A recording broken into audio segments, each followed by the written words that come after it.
Back to my channel. This is Blood Fancy 81. Today I'm doing the stocks I'm buying for the month video. This time it's the December edition. And the reason why I'm doing this one so close to my November video is, well, number one, it actually is December 1st, so I thought it was more fitting to actually make a video at the beginning of the month rather than the end of the month.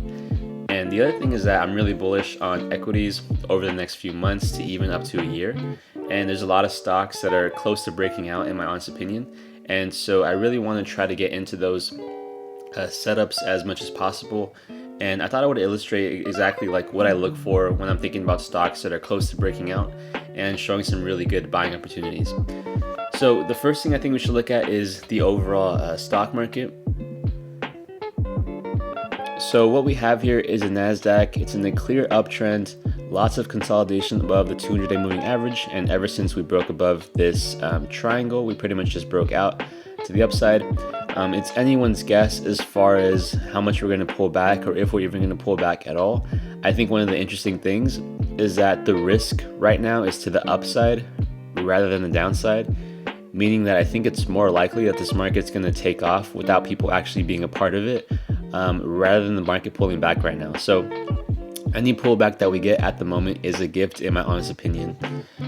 With that being said, there are a few stocks that, even when we take a look at the NASDAQ and we see it's broken out to fresh all-time highs, we can probably see a few stocks that reflect the NASDAQ the most. And for those of you that are aware, basically the NASDAQ is comprised of a whole bunch of tech stocks, and I'd say at the top of the list you'll find some of the more popular tech stocks like Apple, Amazon, Facebook, Netflix, Google, even other stocks like Microsoft, and even fintech stocks like Visa. So when we take a look at individual stocks, we can see why the NASDAQ has been acting so strongly over the past few weeks. So Apple is consistently making all-time highs and just breaking out. Ever since the low that was put in here in the start of January, it's just been pretty much nothing but upside with a few pullbacks. And one thing I find interesting is the level that we bounced off of was a 200-week moving average. So it's just like something that Apple tends to do every 3 to 4 years is retest a 200-week moving average, and so that was a perfect buying opportunity. But anyway, so zooming into the past few weeks and even the past month, I would say it's just been nothing but blue skies breakout, and this looks a lot more like the NASDAQ than other stocks. But however, if we take a look at some other tech stocks, they're not necessarily forming all-time highs, but I wouldn't say that they're causing the market to lag either. So if we take a look at Amazon, for example, also in a very clear uptrend, bouncing off the 100-week moving average, but it looks like we have a little bit of resistance to get over. However, we can see that it's not necessarily tanking over the past few weeks, I would say. So I wouldn't say it's necessarily bringing the market down. I think it's just setting up for a rally.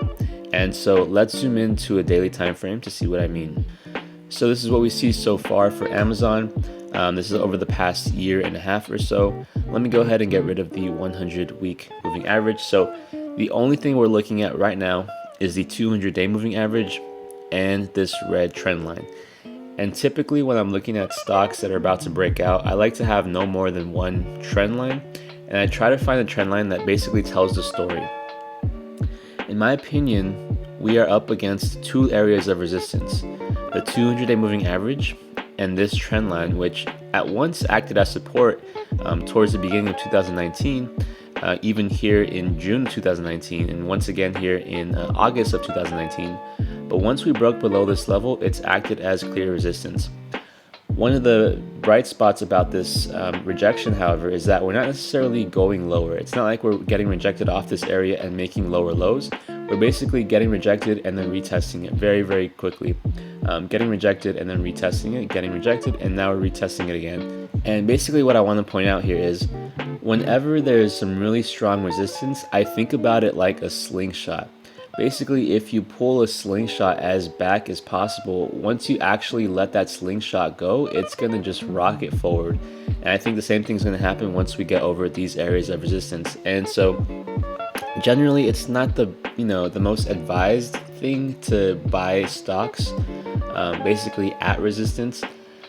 But in this case, I'm feeling pretty good about it, and I think the market is set for a small pullback. So if Amazon tends to open, let's say below $1,800 on Monday, I'd probably add another share. But basically, I'm buying in anticipation of us breaking out to the upside. And so if you guys are watching at home, you can probably think about maybe, buying the breakout, for example. So if we get above, let's say 1840, then that's probably a good signal to go long, and then just have your stop here at the 200-day moving average. That's fine. But the more you wait for a breakout to happen, the less reward there is. And so this is just basically my intuition and my gut feeling that, I want to buy this company before it breaks out. 2019, it looks like we're forming some kind of rounded bottom, which is a type of bottom. So it's adding to the bullish fire because of that. And then the other thing I want to say is if we zoom out even further, what I'm seeing right now is an increasing area of support as well as an area of resistance that's not necessarily budging if we take a look at these two periods right here. So I think once we get past this hurdle, which is the $1,800 level hurdle, I think we'll retest the 1900 and even like 1950 area pretty quickly. I think the next area of resistance will clearly be the 2000 mark. But I think once we break above 2000, it's going to be off to the races, and we might have another, multi-week, maybe even multi-month rally, which I can absolutely see, especially with how equities have been acting up.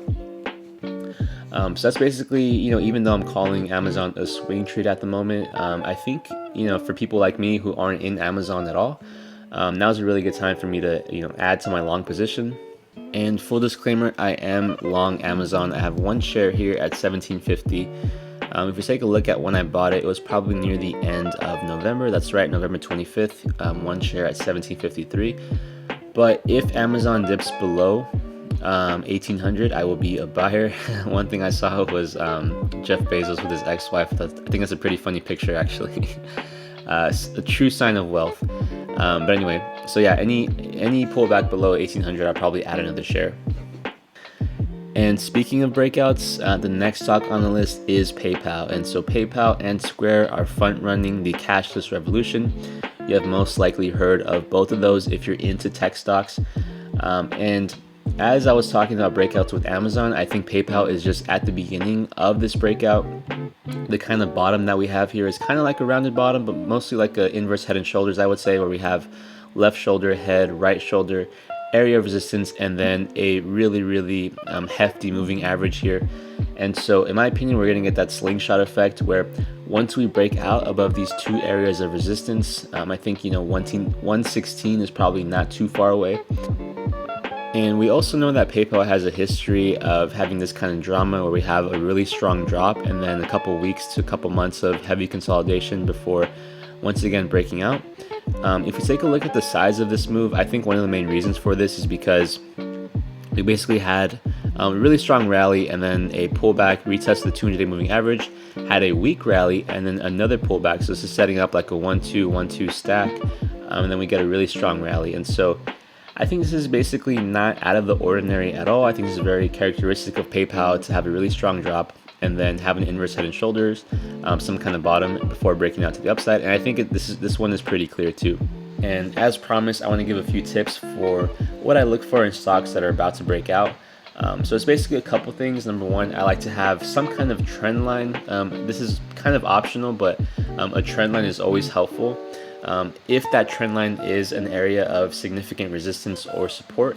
And what one trend line does over, let's say, 2 or 3 is basically you can tell the picture right away. Anything more than one trend line, in my honest opinion, adds a little bit too much noise to the chart. But if you have a trend line that has a clear picture of where the buyers are and where the sellers are, just basically where the immediate support and resistance is, I think that's extremely helpful to have. One thing that's really great about trend lines, and basically any kind of either trend line or moving average, is that you can always go back in time and think about what happened. Okay, after the price action broke above this important area of resistance or support, what happened next? And so you can basically kind of like back test your strategy a little bit. I think any kind of trend line mixed with a moving average, which would define which direction the trend is going, is a really powerful combination. And then speaking of moving averages, one thing I would say is with moving average, try to find like a really common moving average. Like, let's not look for the 87 week moving average, for example. Let's try to find something pretty popular, like a 200-day or 100-day. Usually like a round whole number with 3 digits of significance is pretty popular, I would say. So whether you're looking at the 100-day, 200-day, 50-day, or let's say the 50-week, 100-week, 200-week, I think these are all really popular, and they're just for illustrative purposes. So like if anything happens around these moving averages, let's say like for a day price goes below the 200-day moving average, like it's not like the end of the world or anything like that.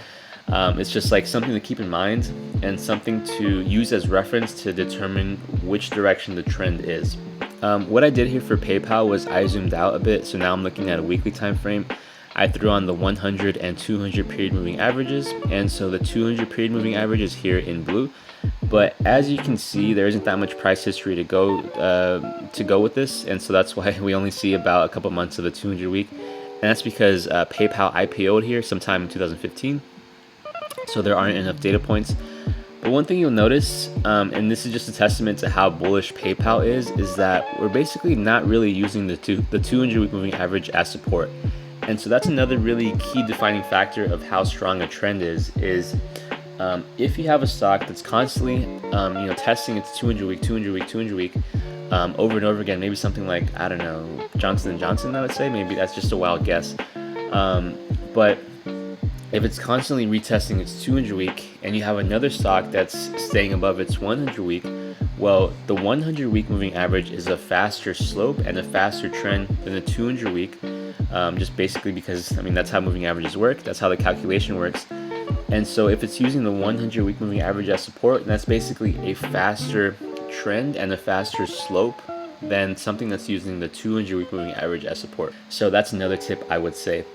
And now that I'm zoomed out at PayPal, one thing I'm seeing right now is basically this is a weekly chart, and so this weekly candle is pretty much almost engulfing the 4 to 5 previous weeks.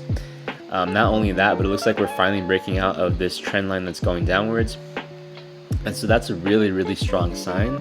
I hope I don't get demonetized for that, but that's what's basically known as a Bonnier candle in my definition. That's what I call it. It's just like a really strong green candlestick that's like breaking above all areas of resistance. That's what a Bonnier candle is called.